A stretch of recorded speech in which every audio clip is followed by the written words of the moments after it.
You're now listening to Sound Talent Media. Check out more shows at soundtalentmedia.com. Hey everybody, Chris DeMakes here. It's hard to believe, but Valentine's Day is just around the corner. Do you want to get ahead of the curve and get your significant other a unique and memorable gift? Well, I'd love to write you a short custom song and play it in a personalized video greeting. You supply the details about the person you love, and I'll do the rest. For example, if your name is Boris and your girlfriend's name is Gertrude, and Gertrude really likes cats and playing the drums, I could write you something like this. Gertrude, you are the cat's meow, and Boris tried so hard, but he can't tell you how he's felt about you since day one from the start. You are the steady beat within his kick drum heart. Yeah, he will always be there. Your love is tighter than a snare. You are the steady beat within his kick drum heart. Yeah, Boris hopes you know that he never wants to be apart. It doesn't just have to be for a love interest either. You can send a custom song Valentine greeting to a friend, to your parents, to your coworkers, or hell, even to yourself. Email me at chrisdemakes@gmail.com if you're interested. Video greeting reservations are limited, so time is of the essence.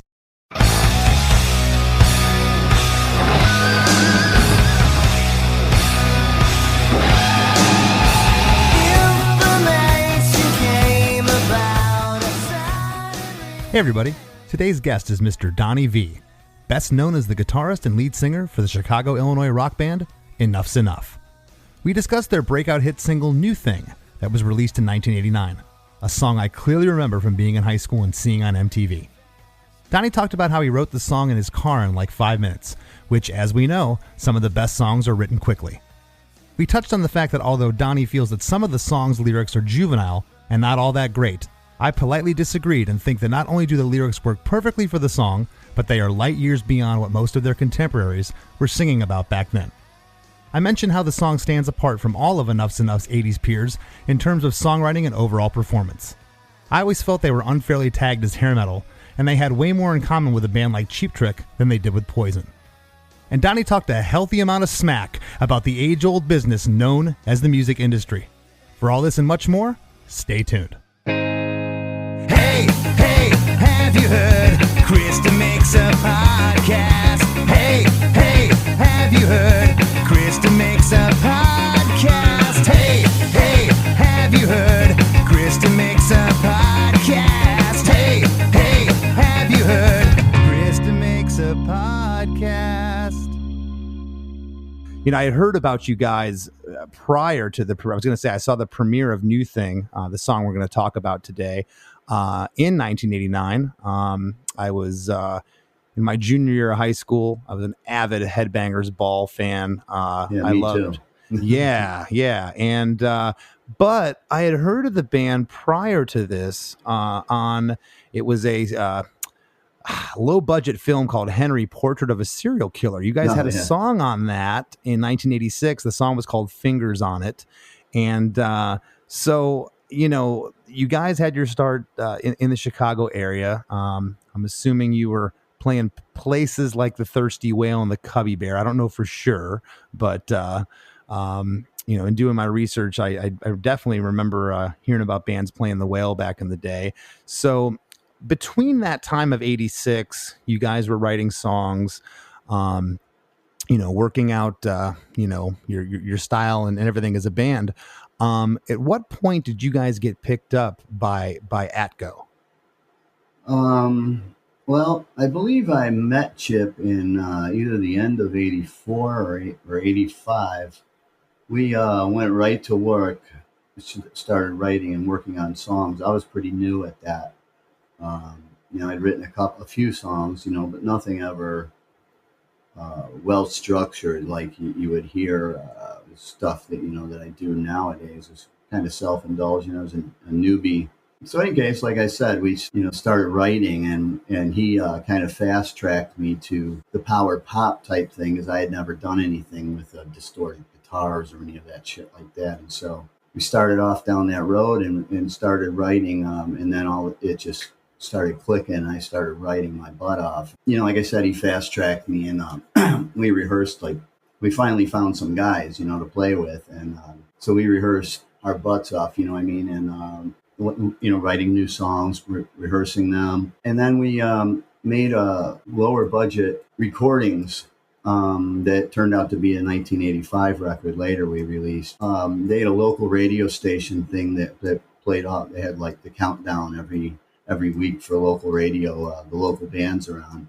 And our first song was on there was Catholic Girls, and it just went straight to number one and stuck there. Our next one was number one. Our next one was number one. So, and we had a manager. We acquired a manager that had a lot of money and stuff. So we were kind of spoiled in the studio and all this and that, and Rolls Royce limos to our shows and stuff. Our first show that was before the manager. Our very first show was sold out, jam packed. You couldn't get in just because of that local radio thing. And is this how Atco got wind of you guys? Is this this was like with Fingers on It and Catholic Girls and all that stuff was a couple of years prior to Atco. Now that I think about it, once we had the lineup of Derek and Vic, it was I'd say less than a year that we were showcasing and shopping for deals. We had started. We went from Chip and I 4-tracking and 8-tracking like 3 songs a day, twice a week to our manager owned Royal Recorders, our studio that we ended up recording our first record in. The issue we were having with labels was that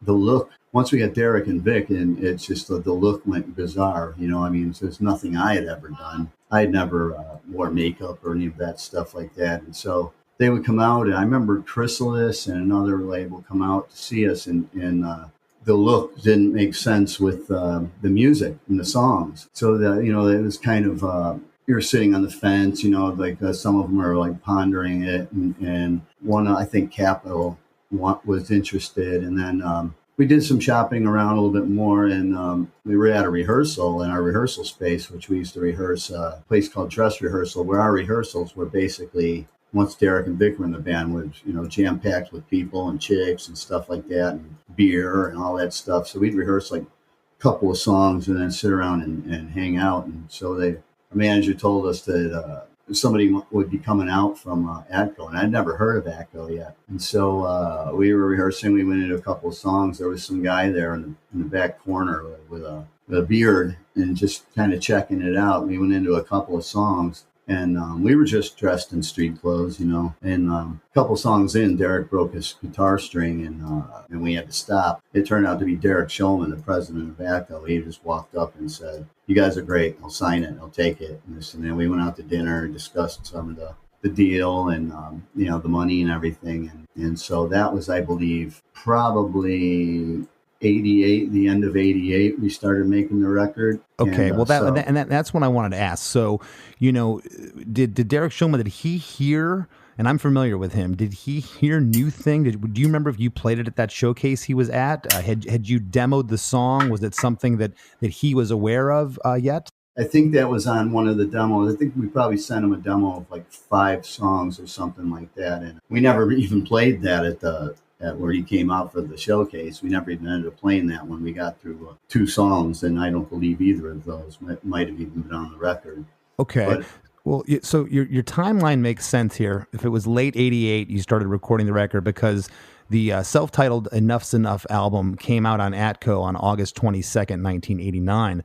So, again, the timeline makes sense. I tried to research. I thought for sure when I was going to go research. Look at that, October of 89, or November of 89, right? So we were known as an 80s band, and we had 1 month of the fucking 80s, you know what I mean? And next thing, we're still an 80s band and stuff. So yeah, well, again, like when I went to research the producer, I thought for sure this is going to be Tom Werman, Richie Zito, one of those guys from the 80s. And I came across the name, and I don't know if I'm pronouncing this right, Ron Fagerstein. So Ron Fagerstein, I could not find anything on this fella. The record, I still think it sounds great. I loved it when it came out.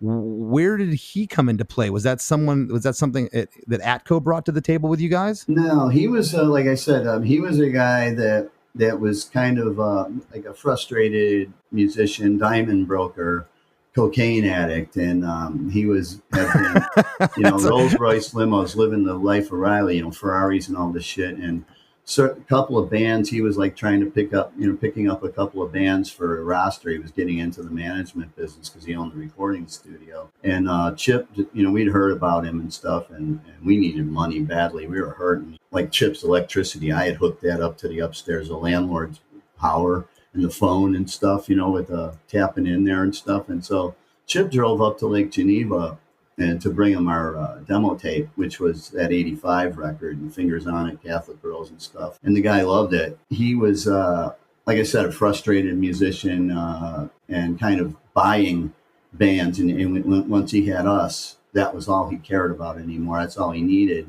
And but it sounds like he didn't have a track record. So like, how did Atco? How did they sign up with this? You would have thought at that point Atco had heard you guys. Certainly Derek Shulman. He knew every top producer from the 80s at that point.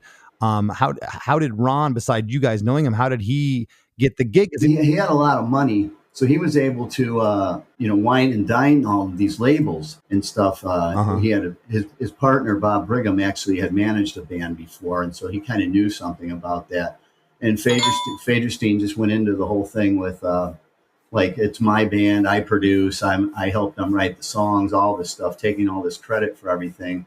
And he ultimately resulted in getting the job to produce the record and everything. And this guy was a clown at this stuff. And we knew that, but we needed the money and he, there was a lot of perks to it. And so he would be wining and dining these labels, flying them out, putting them up and stuff.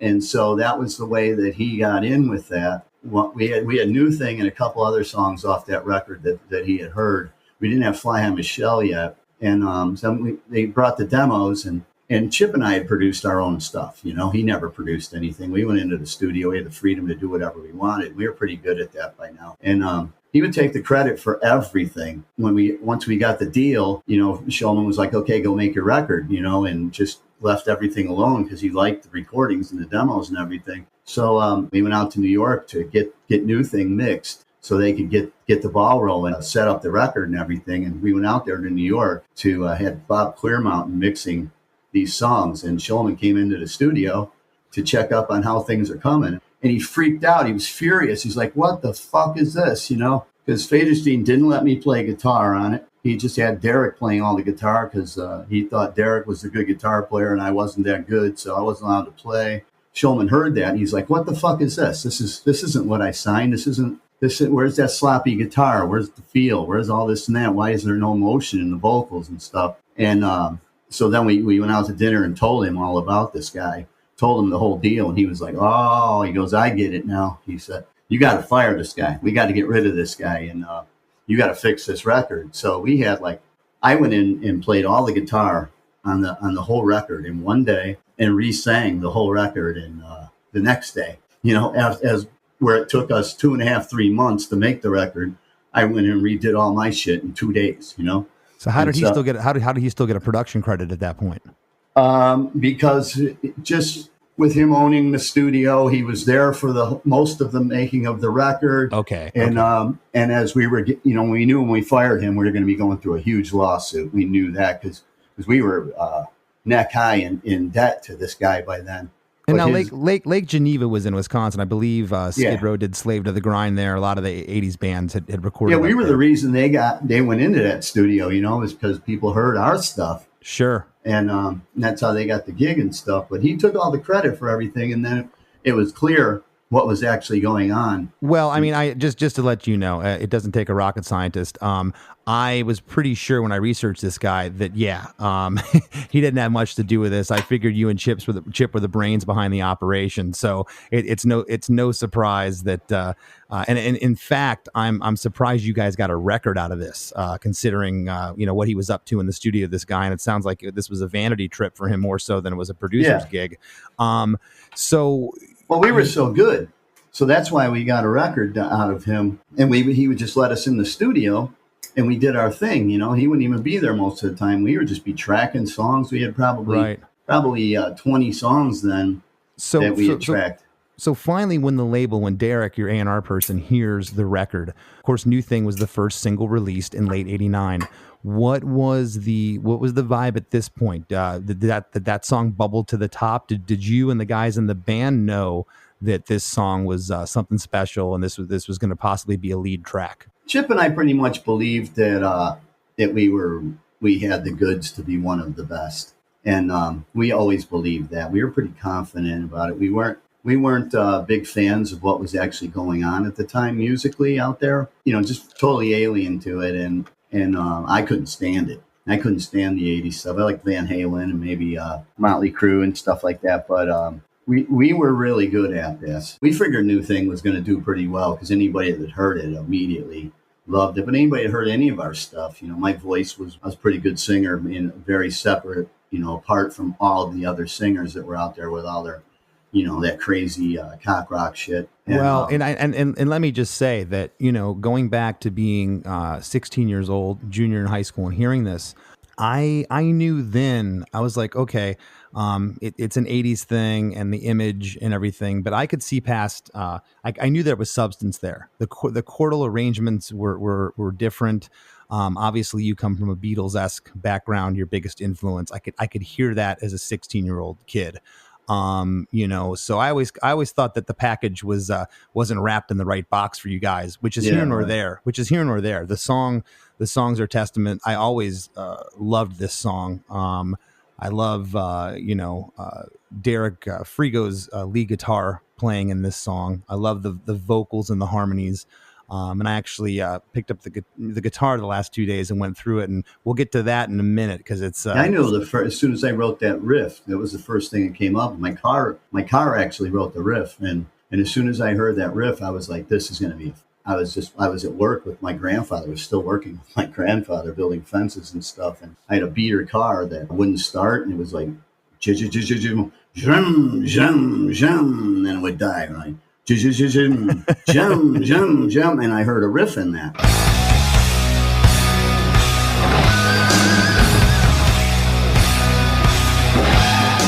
And so I wrote that riff in my head, and then and I had it. By the time I got the Chips, I had that whole damn song written, and I had never even plugged the guitar in yet, Well, and let me say about the lyrics, you got to remember, especially the worst lyrics. Well. I I had heard through the grapevine that you say these are the worst lyrics, and I'd like to respectfully disagree with you, and I'll tell you why. First of all, coming from the scene that you guys were getting lumped in, and I listened to all that. I was a suburban kid in the middle of Florida. This is pre-internet, of course. I got my music off of whatever was playing on the FM radio station and whatever was coming on MTV. When this song came out, what immediately, again, as a 16-year-old kid, struck me was the fact that this wasn't about, let's go out and party and get laid. Yeah, right. The lyrics were better than all those other bands. It was better than all of it. And I want to get into the lyrics in a second. But you guys were set apart from that. And I was like, wow, this is like... I don't know if I knew the term power pop then, but you guys to me had way more akin to Cheap Trick than you did Poison. Yeah, well, we our influences, Chip and my influences, was totally different than any of the bands at that time. Those guys were all clinging to what was going on at the time, and like Doug Morris over Atlantic was signing any band in California that had a draw, and so every cock rock band was getting deals. That's what.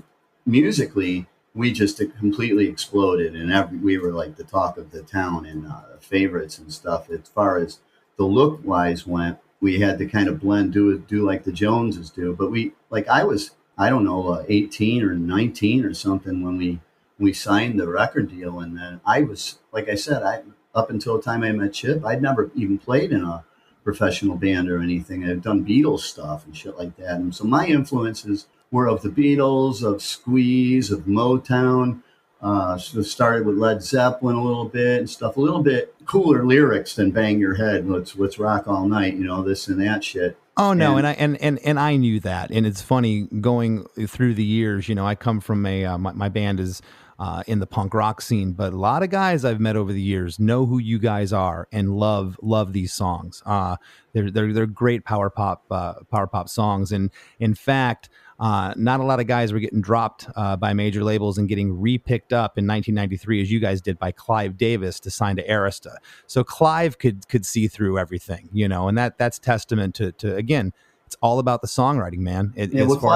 Clive had a little different agenda than at the same time after we got off of Atco Atlantic, because like all the labels at that time when grunge came in and stuff were kind of disbanding and grasping at straws and trying to reform and reformat and everything. And Atco was getting built on us. And like I said, I wrote Fly and Michelle right after we had the deal. And these songs really, like all the bands, everybody was like, we were really cocky assholes too, because we knew how much better we were than everybody else, Even the ones that were huge, we knew that we were cooler. But the look, like I was very inexperienced, and I just thought that's what I'm supposed to do. I guess I'm supposed to look like this. And guess what? If I would have gotten a record deal at your age, and I would have, and anybody that says they wouldn't have done it, most of them are full of shit. I wasn't feeling the style. I wasn't feeling the production style of what we were doing. I didn't believe in that, and it was totally alien to me. And so, and my songwriting suffered because of it. And I, not to take anything away from Derek, but we made a big left turn there when he came into the band, and that whole sound and style and stuff and the look and all that. And Chip really didn't have much experience with that either. So we were both just grabbing, do like the Joneses, because Derek and Vic already had that look, and that was they were from doing the California thing and stuff. So we just did like everybody else, which, who at that age that gets a deal like that and everything, a huge deal, just says, you know what, I'm not feeling this, and I'm going to walk away, and I'm going to, do things how my gut instinct. But so I didn't do that, obviously, and then once the record came out, we went straight to #1 on MTV and all of that with that look and stuff, which did catch the appeal on MTV. Oh, for sure. And I want to get into that in a moment, but first let's break down some lyrics here, because again, I know you say that, or you're not too fond of break down the lyrics. Oh my goodness. Yeah, we're on a songwriting podcast, and we're going to do new thing. We're going to get into the lyrics right now. So it's not about anything. That's the thing that it wasn't about. It's just a bunch of words to go with syllables and vowels, because I hear the syllables and vowels immediately when I write the songs. Well, I mean it. I really like it. 31 years removed, and I think they're cool lyrics, man. The first verse is, information came about her. Suddenly I live without her. Turned my stereo up louder. I don't want to hear about her. Took myself a small vacation, kind of an investigation, checking out a new sensation, finding much invigoration. Hand is on the buzzer, and I'm walking through the door. And then, of course, hits the chorus, which is get high on a new thing. So I don't know, I could take away that this is you say the lyrics don't really mean anything. Was this just something you made up, or was this something you were going through relationship wise? It wasn't anything. It was just all made up as fitting the vowels and syllables. and like cool. had I wrote it today, now that I'm or even at the strength time, or even had it have been inspired by anything except that riff, I would have wrote it a lot differently, the lyrics and stuff. But, it's peppered with cool lines. I don't want to hear about her, hands on the buzzer, all that stuff. That's cool. But information came about her. That's so ridiculous. And took a small vacation, shit like that. It's like, but it worked with because I'd hear the and then just fitting in the quickest words that I could find for that, because like I said, I was brand new at this.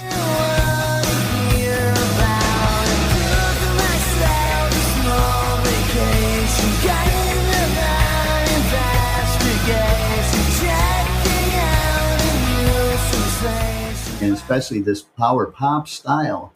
And so I still hear them like this, but now I spend more time and I get a little more experience. And so with the lyrics, I say I'm embarrassed about them, but that's just because of what I've become lyrically. I guess they were, like I said, they were cooler than what was out there. But if I listen to them nowadays, and I have to sing it, I've had to sing it a million times. Well, yeah, but when you do it acoustically, the lyrics pop out at me like, cringing.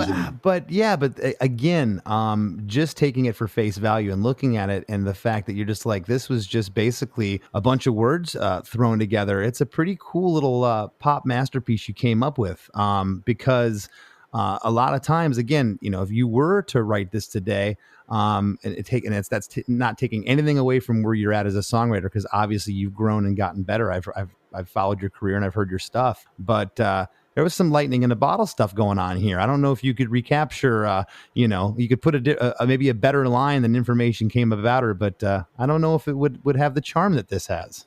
Yeah, well, like I've said before, I don't know if I've done in other interviews, and I've always said that I let the song tell me what it wants to be. And when I hear these ideas, it's like they're given to me from somewhere, and the vowels and syllables are there already. And basically the chorus line or something will usually be already, I'll hear that already. And I don't even have to, it's like I'm not even writing it. And it's my job just to fill in the blanks, and fill in the vowels and syllables and try to find some way to have it have meaning or something. And still to this day, it's like that. It's just, as I said, I'm more experienced at it. But so the vowels and syllables, that's what you're hearing basically, is the vowels and the syllables, and the sound of my voice is for that, Would you say, and my producer, Chris, and I talk about this a lot of times, we call them placeholders. You'll write a song, you have a melody, and you'll be humming like, I don't know where I'm going. And then next thing you know, like, you can't beat that lyric.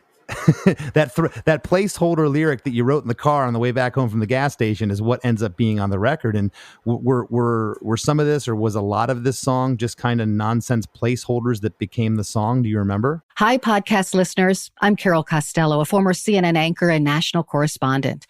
This January, I'm launching a podcast about one of the first cases I ever covered as a journalist. It's one that stuck with me all of these years, the one that buried itself under my skin and stayed put. It's a true crime series about an amazing woman named Phyllis Cottle, who defied torture and death and brought a fierce rage to the quest to find her attacker. Carol Costello Presents Blind Rage is a production of Evergreen Podcasts and signature title of the Killer Podcast Network. Listen and subscribe wherever you get your podcasts. Discover more great true crime and paranormal programming at killerpodcast.com.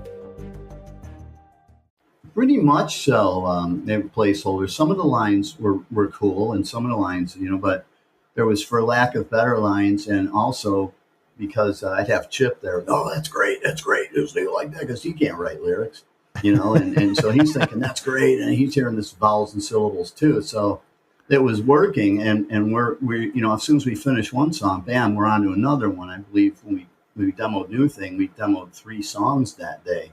And so we're moving on to the next one. If he says the lyrics are good enough, and he was like my hero at that time, and I had something to sing, and the vowels and syllables lined up. So, never really thought about it again lyrically until, after Strength and stuff, when I started actually writing decent lyrics. And I want to tell you too, I can totally relate where you're coming from. I have people that love my band's first record, and basically it was just a glorified demo that we recorded, and some label wanted to release it. And I cringe when I hear it now. I always give the example. It's like, when your mom has friends over for Thanksgiving and family, and they're like, look at the picture Chris drew when he was 5 years old in the fridge. You're like, oh, Mom,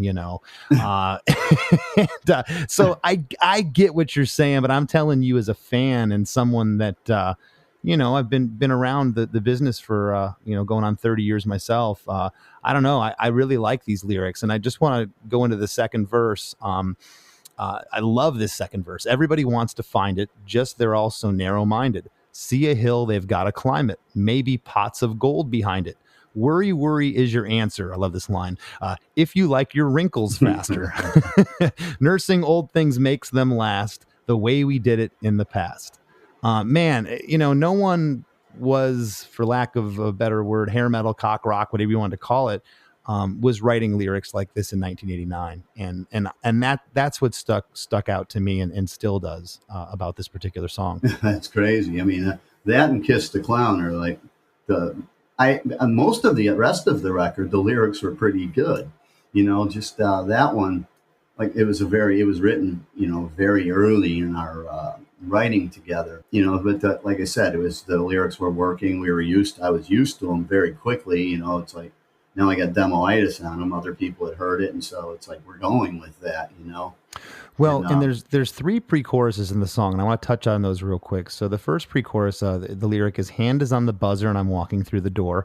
The second pre-chorus is, everybody telling you, you ain't got no respect.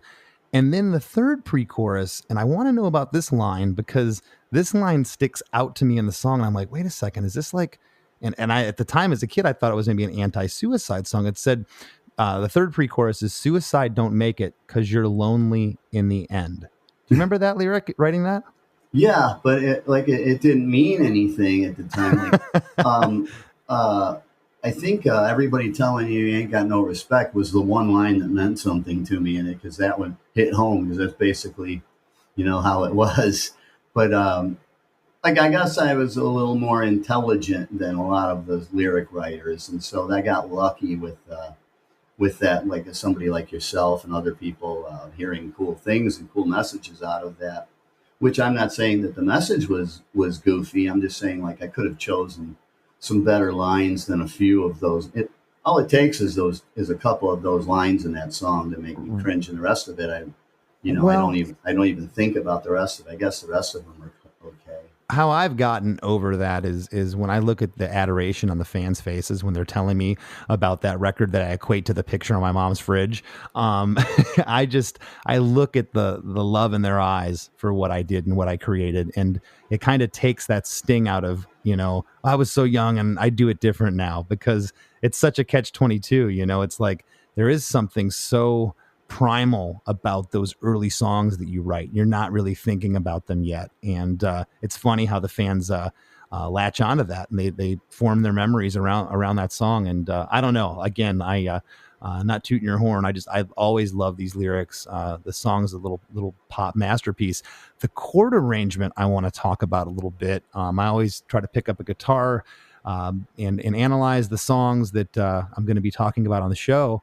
And, the song starts in B major, but it's just, there's a lot of these little, and I keep referencing the Beatles because that's what I hear in here. There are very quick moves where it's almost like a quarter beat, where it's like on this, chord, boom, then it goes, it's like an E minor back to an A. And a lot of movement in this song. It's not just your straight, GAAD arrangement. Talk a little bit about the song, and was the song musically written before the lyrics? Yeah, absolutely. Like I said, the car wrote the riff, and then everything just started flowing. As far as like I said, it's like my influence and stuff. I don't think anybody else in the business was using minor chords, and so that's just naturally what I was feeling and hearing. Those kind of chords with my influences and stuff. That was natural to me. I go with the obvious. That's what the song told me it wanted to be, and I've never written any of those other kind of tunes. I've always that was always my influence. But the chorus, that was the thing that Chip had to do with the song, and is I had the chorus as get high, staying on the beat, and then A down on a new thing, and E. It was that 3-chord, and Chip always, and he still does this to this day, is put the descending bass line and everything, do do do do do do do do do do do do. And so that was his contribution. So that's where you're hearing the quarter note changes. Right. Is that code? But if you listen to anything that Chip had anything to do with, you'll hear those. Right on. The descending bass line. So take the listeners back now. You're in the studio. The song. You're listening to the mix down. You got the record. The A&R guy jumps on it, and they say we're making a video now for New Thing, and you guys go do the video, and next thing it's on MTV. What was that like? Because it had blown up. It was getting played not just on Headbangers Ball, but it was now getting played on rotation during the daytime.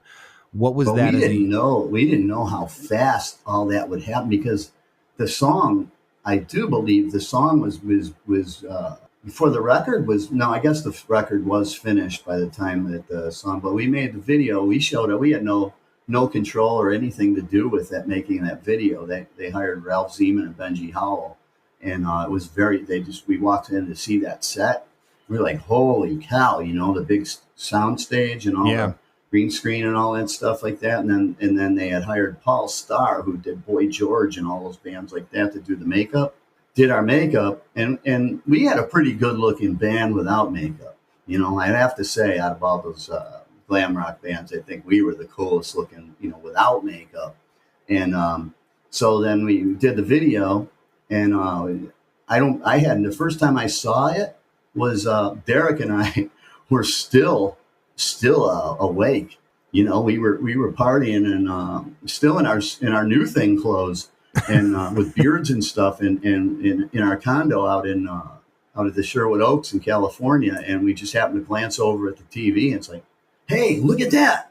It was us. It was like, I think it was a matter of, I guess we stayed up one time for a month. So I guess that was probably about 2 weeks. I'm serious. I'm honest. So I think it was like 2 weeks. And that was the first time we had ever seen the video, was right there on MTV. And it was, next thing you know, we saw it five times in the next 2 hours. And the listeners have to know, and for those who might be too young and don't remember, MTV would make or break your band back then. Yeah.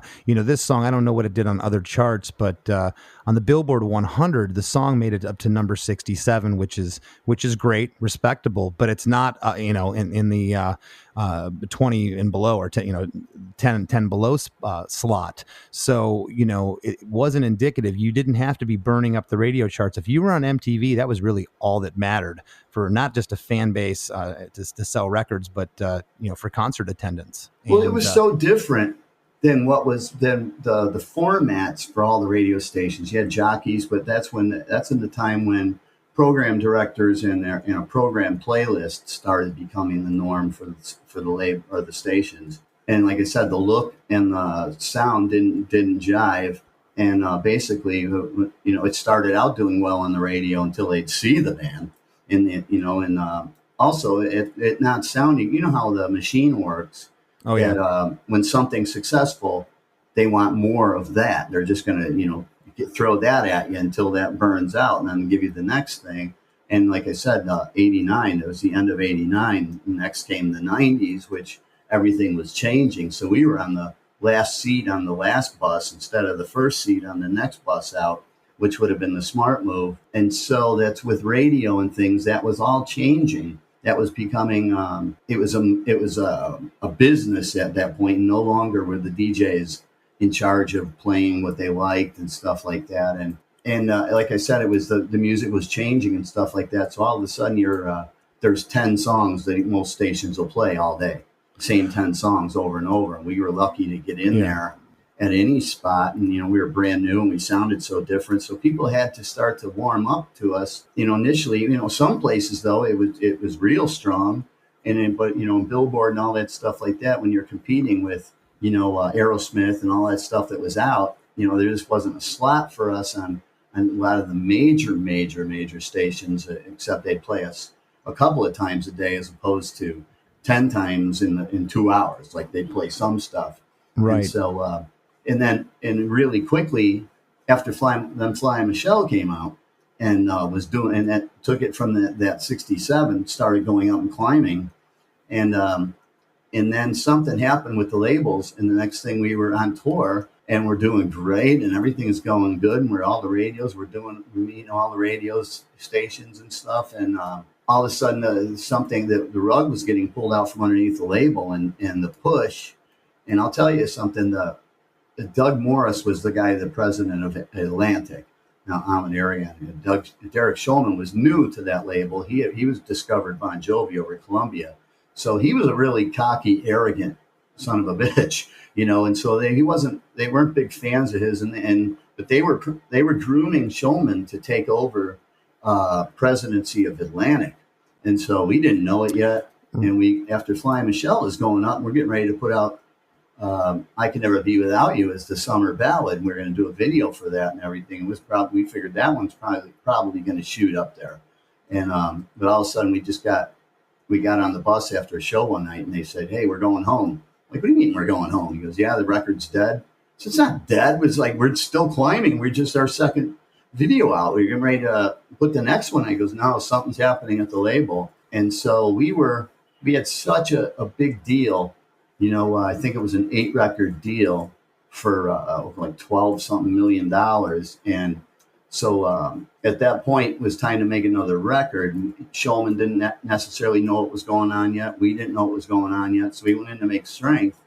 And then we're getting to be pretty seasoned vets at the songwriting and stuff. And I started taking over. I outgrew all of that and started really getting a handle on what I was doing. And in came all the strings and all this cool shit. And we had a producer stuff. But after that record, we went out on tour. We were doing sheds and arenas, opening up for, shit like Nelson and stuff like that. Was playing the 17-year-old kids and things like that. So, it was alien to a lot of the radio stations and the main listeners. And had they continued to push it and had it continued like our initial push, we probably would have been the biggest band in the world. But it was just everything was sales driven. It wasn't like, let's cultivate our career. We have a great thing. We're playing sold out shows. And the business was it was different back then. And I always thought it was weird. And I've met a number of bands who went through the same instances that you were just speaking of. And it's kind of sad. It went from one thing in the music business initially when the record companies were manufactured and started. They were all owned by the major movie labels, Sony, Universal, MCA, all that stuff were major movie. And so the record companies were designed as a write-off. They were designed to lose money as a write-off, so where they could bury in tax write-offs and stuff for the money. And then with DJs started really making it catch on in the 70s and stuff. It was an incredible time too. Yeah. But it was music then. It was, the DJs, and it was music and stuff. And the DJ could start playing what he liked and he thought was good, as opposed to by the time we came out, there's a list, and it's here's what you're playing. The DJs were basically could have been anybody. Yeah. You know what I mean? And so that's what was it turned into business, music, and then business. One more thing I want to touch on. You guys had from the time you met Chip, you were paying your dues. You were playing the clubs, doing your thing. Had a mention, a song on a small film that was getting you some attention. Of course, getting signed by Atco. What was that like when New Thing was blowing up? And do you remember the first show you played and the audience reaction singing that song back to you? What did that feel like after paying your dues? From my childhood and my whole life up until that point, I was a pretty insecure, alienated kid from everybody else. I didn't have that supportive family like you were talking about with your mother and your parents. Mm-hmm. I had actually the opposite. But just the transformation from Donnie Vandevelde to Donnie Vie. I remember at that time, I'm just getting in Enuff Z'Nuff and playing with Chip. I remember it was a dramatic change, and all of a sudden I felt like somebody, as opposed to feeling like a big nobody my whole life. From there it's just one thing after another. It was like big leaps. It was big. I remember Chip and I hearing Catholic Girls on the radio for the first time, number one, and we're like, oh man, he didn't even have the name Chip Z'Nuff yet. I thought of that. He had all their names he had were so ridiculous, and I go, what? There was Winger, there was Warrant, there was I just go, why don't you just be Chip Z'Nuff? And he sat and I just heard him whispering that to himself. I'm driving. And he's, it was after rehearsal. We just had a big fight too. We were fighting about his name. We were fighting about this and starting to have some differences in opinion about things. But then all of a sudden on the radio comes Catholic Girls, and we were looking at each other. And I went to drop him off. He looks at me and goes, I'm Chip Z'Nuff, But it was just one thing after another was getting bigger, and bigger. And the partying, the issues that I had really were escalating. Set apart from Chip and business and things like that, because everywhere I went was a huge party for me. And all of a sudden I'm the new kid on the block, this new singer, this different guy, this writer, that's, I got real full of myself real fast, and that was indicative of the time period too. So a lot of that was encouraged. A lot of that time was I started taking for granted. And being caught up in the party, which started taking over more than the the integrity of the music and stuff I was writing, really, the party was taking over. And so there's a lot of it. I can remember it all clearly, but I don't remember it all registering with me through those. There's a saying, if you don't remember, that means you were there. Well, I was taking it for granted, and if you read some of those early interviews, I was an asshole.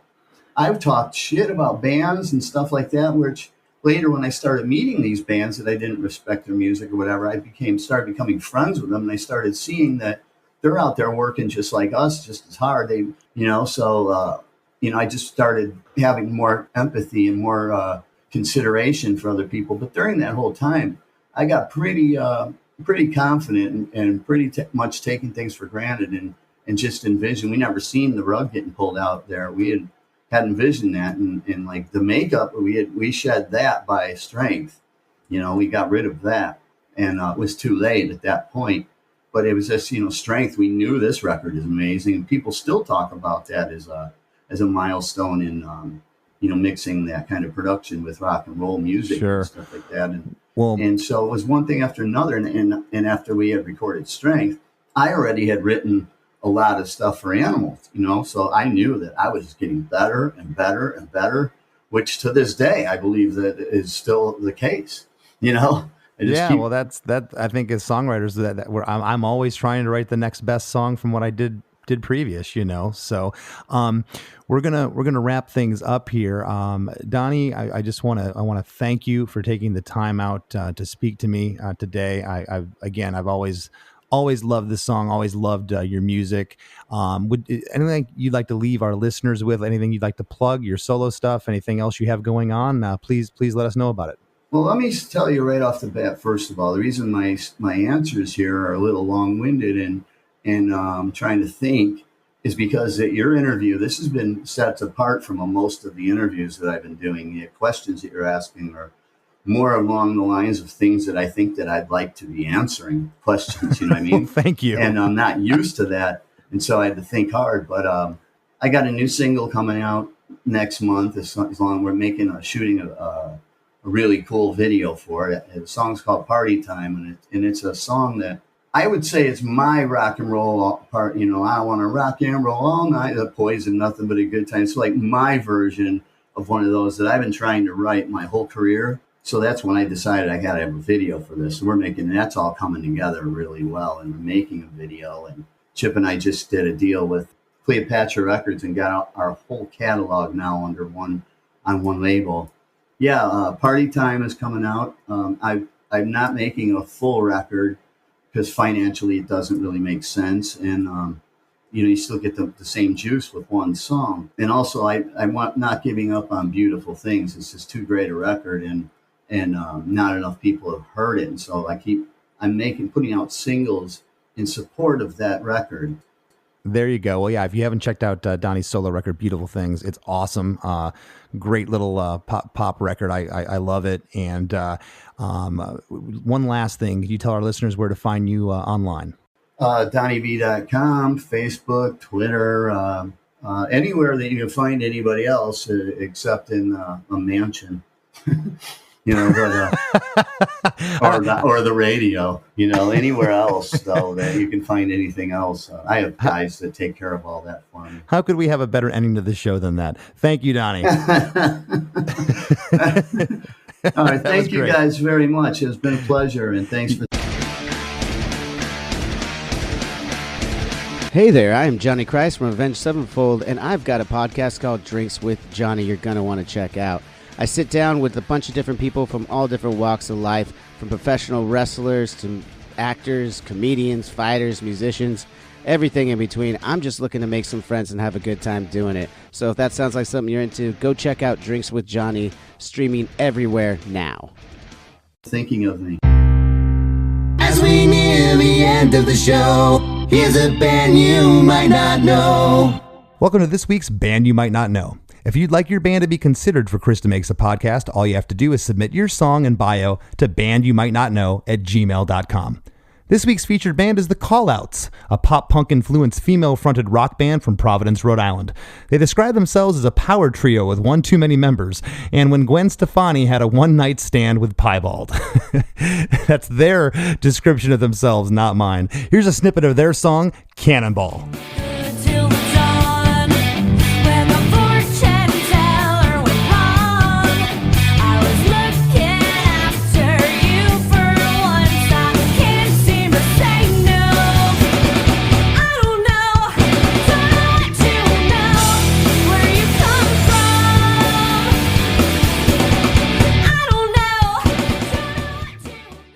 Hey everybody, I'm Chris Fafalius, and I'm the producer of Chris DeMakes a Podcast and the host of the One Hit Thunder podcast. And I'm Matt Kelly, host of Horror Movie Night and the producer / the head of content for the Geekscape Podcasting Network. Between the two of us, we have, believe it or not, 25 years of podcasting experience, and we want to help you start your own podcast. We know podcasting, and we want to share that knowledge with you. So whether you're new to podcasting or you want some feedback on your currently active podcast, we want to help. Or perhaps you're just overwhelmed with all of the editing work. Well, we can help you with that also. You can contact us at info@weknowpodcasting.com for more information.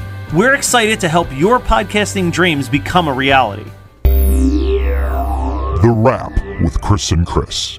That was really interesting, man. I had heard of Enuff Z'Nuff, and then in preparation for this episode, I checked out New Thing and a few other songs. And I think New Thing's really cool, and I guess what I was expecting was 80s hair metal. And what I heard was, just like you guys talked about in the episode, power pop, which I thought was really cool and not what I expected at all. Yeah, I touched on it in the episode. Those guys got kind of, fairly or unfairly pegged. I don't know. I probably would have done the same thing if I was presented with the choice back then. Here, put on these clothes, kid. You're going to be on MTV. Who knows what you would have done as a 21-year-old kid. They just write these little power pop gems that are really great songs. And Donnie was, it was interesting. He, much like us, we look at our early stuff and we're kind of embarrassed, even though like that's like his biggest hit. He looks at it as kind of like, it's a song I wrote back when I was 21. And as far as where they were, and you're talking about he was a 21-year-old kid. Yeah. Think about when we were 21 and like, we may have fallen victim to whatever the look was at that time or anything. And luckily we came from punk rock, and like the look has always just kind of been what your look is in everyday life. Like I wear jeans and a t-shirt on stage. Wake up in a pair of shorts. That's what I wear. Yeah. Wake up in a pair of shorts and a baseball cap, and that's what you take to the stage. Right. So, maybe there's little things like I'm not going to wear socks up to my knees these days. But in general, I don't look too much different than I did back then. Whereas if this was 1987, I don't know, maybe we would be wearing spandex. And I like to think that I wouldn't be wearing spandex, but I don't want to say that, especially if I had some great songs and someone from a record label came along and was influencing me, saying I was going to be very successful with music if I do this and that. So who's to say, really, Yeah, and what I took away from the episode really was just the fact that it's amazing that they got a record out of this. They had this guy, Fagerstein, this no name. You can't even find him. You Google his name. He hasn't produced anything else. That he got a production credit on the record, which is testament to Donnie and, Enuff Z'Nuff's bass player Chip Z'Nuff, their talent as engineers and producers. They really produced that record. I could see through that now. But just the fact that they got a record out of it with a guy that was just all about the party and the flashy cars, and which again was just so indicative of the 80s and that whole time period. Hey man, maybe we should hit up this Fagerstein guy and see if he'll check out ChrisDeMakesADifference.com this month. Maybe we should, and maybe Fagerstein can give to this month's fundraiser. What do you think, Chris? Yeah, I think so. I mean, if he has all that money for drugs and partying in the late 80s, I don't see why he couldn't give some money to a good cause in 2021. Well, this month's fundraiser for Chris DeMakes a Podcast is the Jason R. Flood Memorial. It's a newly established nonprofit fundraiser founded after the suicide death of Jason Flood. Their goal is to raise awareness of suicide prevention, to feel comfortable to speak up and reach out when warning signs are recognized. So if you could, please go to ChrisDeMakesADifference.com gmail.com. Anything you can spare, $1, $2, $5, to help out this wonderful organization. It helps a lot of people. We'd really appreciate that. I know you heard at the top of the show that I am doing Valentine's Day custom video greetings. So please get at me at DeMakes@gmail.com. I'd like to give you or that special someone a Valentine custom video greeting, which is it's a great last minute gift. I know a lot of you out there scramble around trying to figure out what you're going to give that special someone. So hit me up. I'm also still doing the custom songs and jingles for you, your friend, anyone, for a business. Hit me up at DeMakes@gmail.com for that as well. And if you haven't already, please join the Chris DeMakes a Podcast Facebook group. It's free to join. Lots of fun. We hope to see you there.